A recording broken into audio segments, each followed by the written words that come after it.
Hello students, നമ്മളിന്ന് പഠിക്കാൻ പോകുന്നത് റിഡക്ഷൻ റിയാക്ഷൻസിനെ പറ്റിയാണ് കേട്ടോ.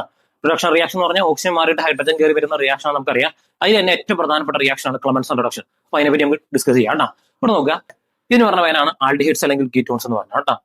2 R ഗ്രൂപ്പ് COA എന്ന് പറഞ്ഞ പേരാണ് ആൽഡിഹൈഡ്സ് അല്ലെങ്കിൽ കീറ്റോൺസ് എന്ന് പറഞ്ഞത്.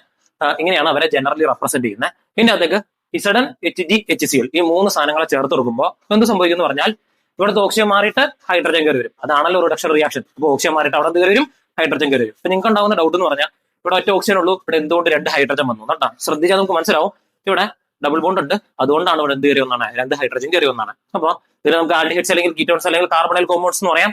ഈ ഗ്രൂപ്പിൽ നമുക്ക് ഹൈഡ്രോ കാർബൺസ് എന്ന് പറയാം. ആൽഡിഹൈഡ്സ് അല്ലെങ്കിൽ കീറ്റോൺസിനെ ഹൈഡ്രോ കാർബൺസ് ആക്കി മാറ്റുന്ന റിയാക്ഷൻ പറഞ്ഞ പേരാണ് ക്ലെമൻസൺ റിഡക്ഷൻ എന്ന് പറഞ്ഞത്. പിന്നെ അത് ഇൻ പ്രസൻസ് ഓഫ് നമ്മൾ എടുക്കേണ്ട കുറച്ച് സാധനങ്ങളുണ്ട്. ഈ സഡൻ Hg അതിന്റെ പേരാണ് സിങ്ക് അമാൽഗം. HCl അതിന്റെ പേര് എനിക്കറിയാം, ഹൈഡ്രോക്ലോറിക് ആസിഡ് ആണ് കേട്ടോ. ഈ സഡൻ Hgക്ക് പറഞ്ഞ പേര് സിങ്ക് അമാൽഗം, HCl എന്ന് പറഞ്ഞ പേര് ഹൈഡ്രോക്ലോറിക് ആസിഡ്. അപ്പൊ ഇതിന്റെ ക്വസ്റ്റ്യൻ വരാൻ പോകണം എങ്ങനെ വെച്ചാൽ ആൽഡിഹൈഡ്സ് അല്ലെങ്കിൽ കീറ്റോൺസിനെ ഹൈഡ്രോ കാർബൺസ് ആക്കി എങ്ങനെ മാറ്റാം. ഇതാണ് ക്ലെമൻസൺ റിഡക്ഷൻ. അപ്പൊ ശ്രദ്ധിച്ചാൽ മനസ്സിലാവും, ഓക്സിജൻ മാറിയിട്ട് എന്ത് കയറി വരും, ഹൈഡ്രജൻ കയറി വരും.